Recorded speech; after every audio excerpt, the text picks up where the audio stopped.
Hi, welcome to Living Our Best Defective Life. I am Shannon. And I'm Scott, and she's shooting me the side eye because she couldn't get the title right the first 3 times. You'll see those on the outtakes. We'll get there.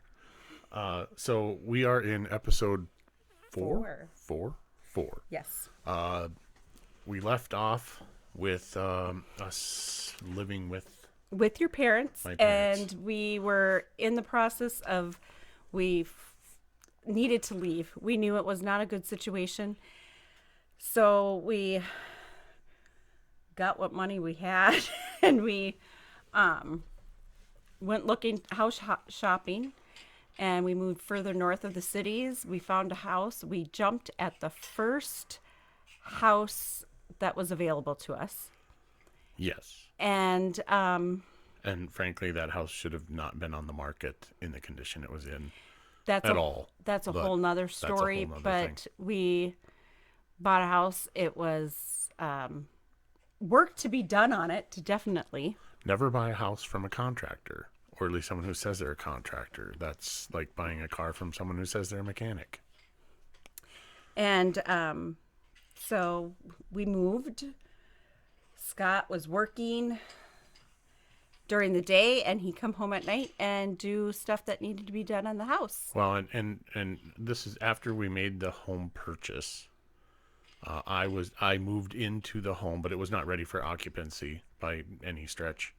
But I would sleep there at night, and between getting home from work and going to bed, I would work on getting the house livable. And that took a lot of time. Sorry, the cat's distracting me. Well, I know the cat's distracting you. I'm trying to ignore it.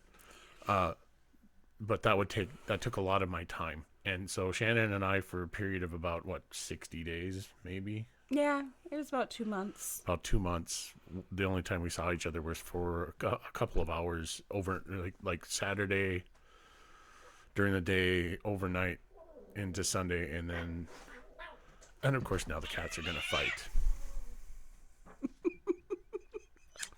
This is the problems you have when you're recording at home. And have pets. So Shannon and I didn't see each other very much, and because of our busy schedules, we weren't communicating very well. However, we did see enough of each other to be expecting baby number 3. It only takes once, boys and girls. Just remember, it only takes once.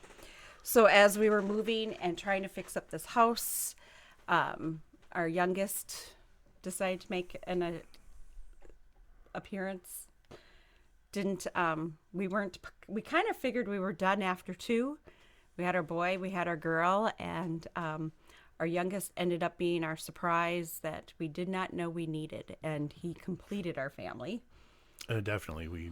He's added a lot of spicy flavor to our family. I don't know if I said that right. No, that's probably about right. Okay.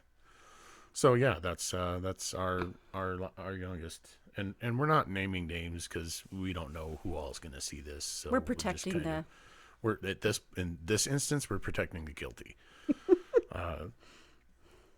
But where did you want to go from there? Well, as you were working on the house, he started noticing some issues.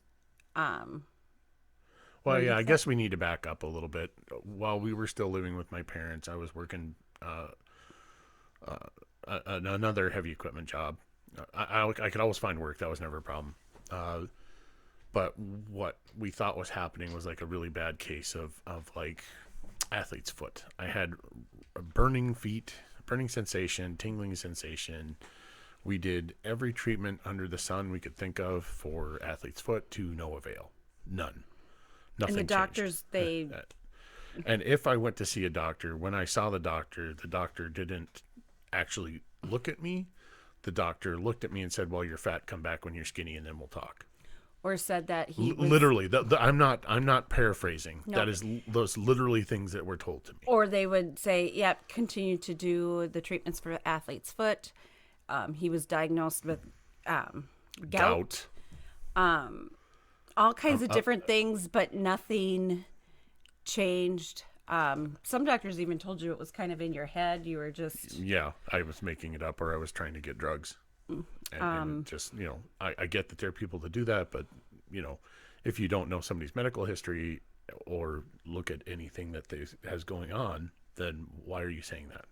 So things we kind of brushed, well, maybe it was due to the long hours that he was working and not sleeping, which now looking back at the not sleeping and everything, that does not That definitely help contributed to making it worse. Yes. And so while we were living in this house and he was still working quite a bit.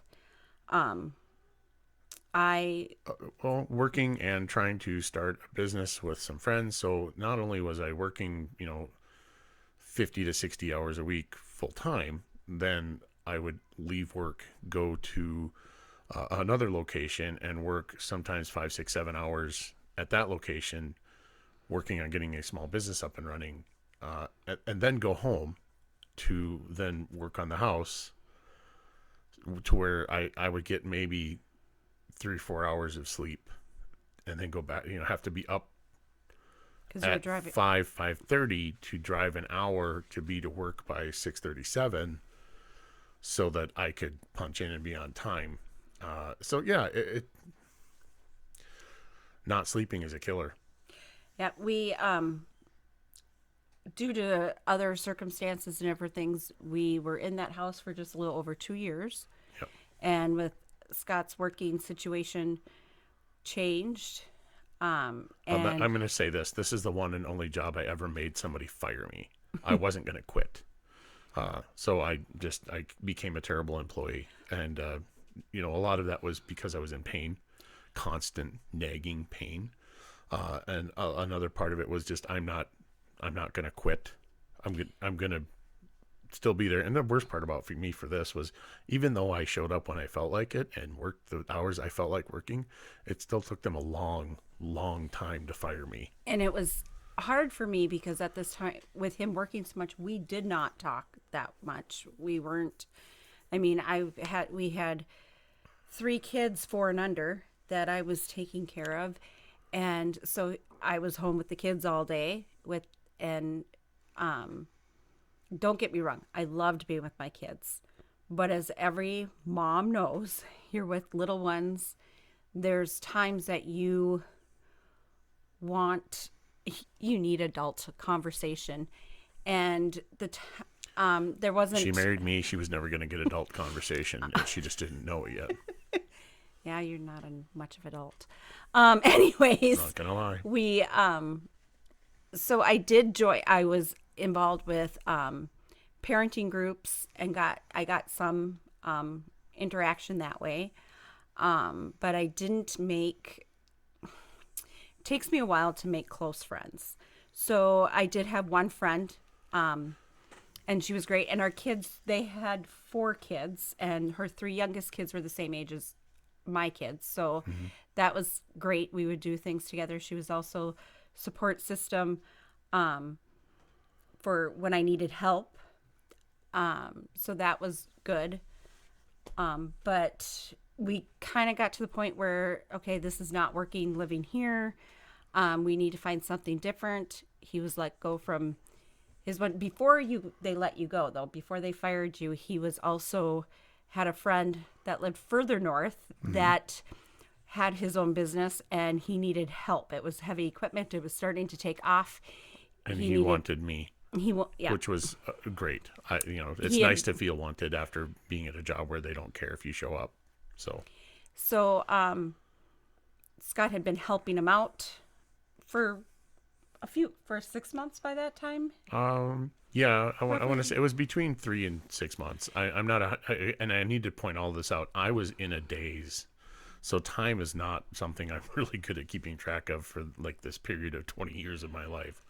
So, but yeah, it was between 3 and 6 months, and I was working there during the week, and I drive home on the weekend, and I stayed at his house, and we were good friends from quite a ways back.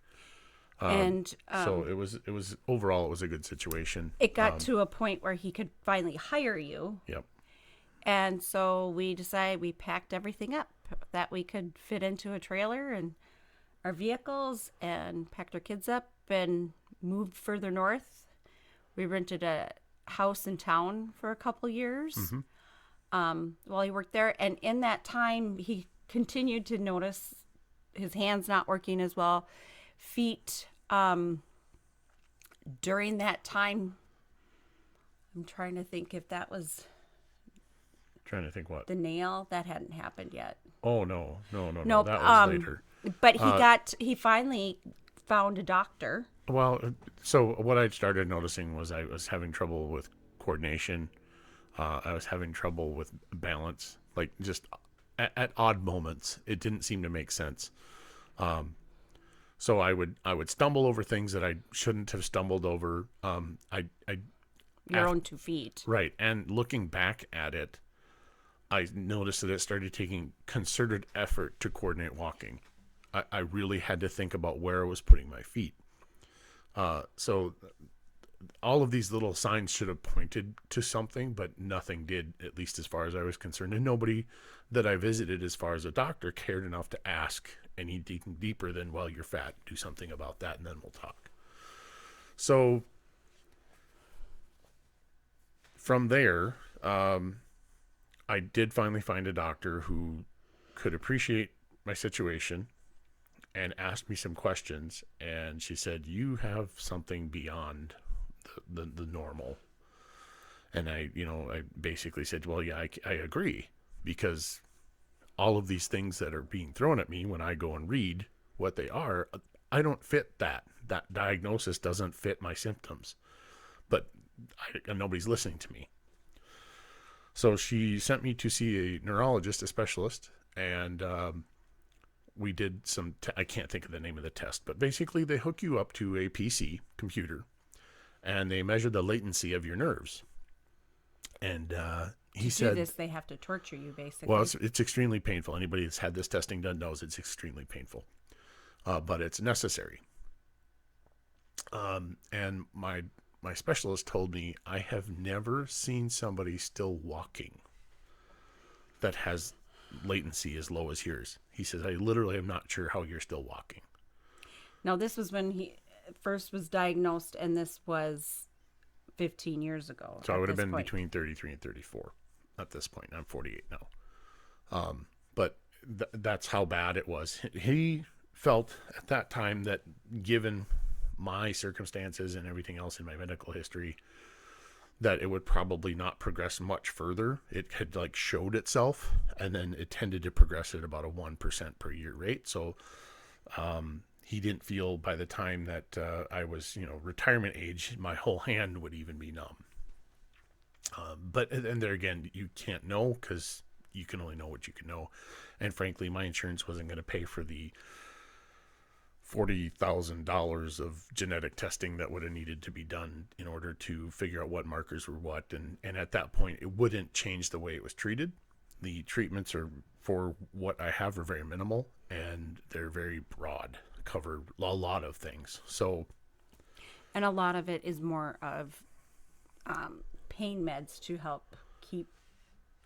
It's essentially pain management is what it boils down to. So that's where I was at with that at 33, 34 years old. And he literally, when he came back with the tests, he said, are you ready to be written up for a power chair?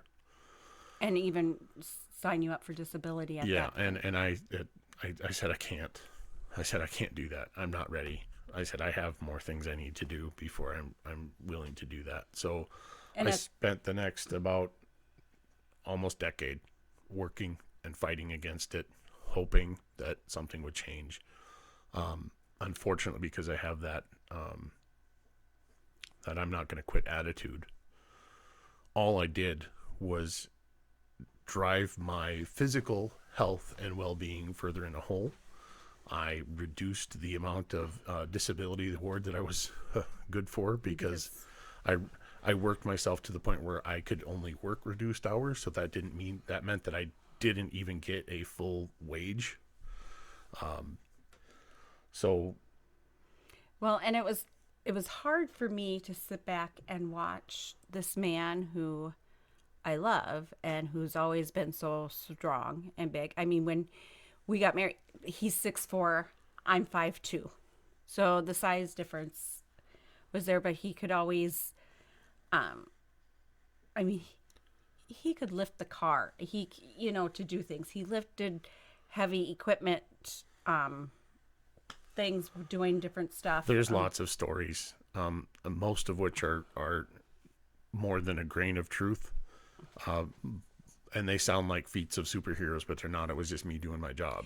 And he could do it. And to watch him where it was very hard for him to even pick up a 50-pound bag of dog food or something without seeing him struggle to a point. When you can't grab something and grasp it, it makes it really hard to pick up. Like my big muscles, like my legs, like my thighs and my upper arms and my shoulders still have pretty good strength, but like I can't grab anything to hang on to it, really. And there's a cat just jumped into my head. And then also at this point, our kids were still pretty young. They were 3, 4, and 6 at that point. So to watch and see them try to play with their dad was very hard, because there was things he couldn't do. He couldn't, for him to grasp a football and throw a football with his sons was hard. Mm-hmm. And it was hard trying to explain that to our kids. And at some point, we're hoping to have them on to help talk about some of the stuff that they went through. We want to talk about the emotional impact to them growing up, not understanding fully what was happening to Dad. And then also, how do we explain this to a 6-year-old that, well, your dad's hands don't work?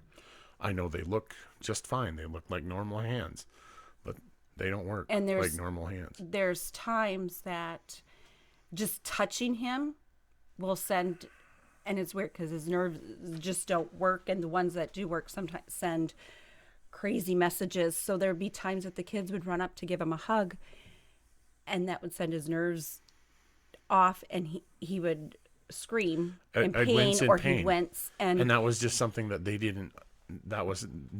never saw me that way, because nothing ever felt that way before. And it really hurt to see these kids. They wanted just to give their dad a hug, and they didn't know if they could. They didn't know if them touching him was going to cause him pain.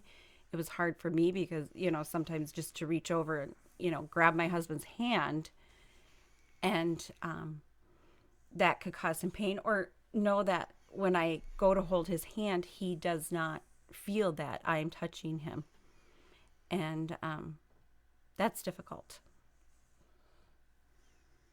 at times, and knowing. If you've ever wanted to date a dead fish, I'm available. I'll put my I'll put my profile up on Tinder for you. So it took many years. No. Okay. It took many years for him to finally find a doctor that would listen and to get the diagnosis. And so if anybody's out there dealing with any kind of medical thing and you know that something's wrong, you just need to keep going and finding that doctor that's going to listen to you, because there are doctors out there that do. You just need to find that right one. Yep, absolutely. Couldn't agree more. So I think we'll close out because we went a little longer than we wanted to, but we are on Facebook, facebook.com, Living Our Best Defective Life. That's with a capital L in the beginning. Yep. Our email is livingourbestdefectivelife@gmail.com. So you can email us there if you have questions. Or comment below. Or comment on this video, and we will read all the comments. As they say, like and subscribe. Like and subscribe, yep. And share. If you feel there's somebody in your life that can benefit from watching this or hearing about this, or direct them to us for questions. Again, I'm not an expert. The only expert I'm in is me. And there's a lot going on, so I have some information. I'm not ready to mention any organizations that I have put effort into yet, but hopefully I can work something out with that to where that we can talk about things like that too. So so this has been Living Our Best Defective Life. Living Our Best Defective Life. We'll get it right. I mean, this is only episode 5. I mean, there's got to be more time, right? So yeah, we'll until Until next time. Until next time. I'm Shannon. I'm Scott. Have a great life.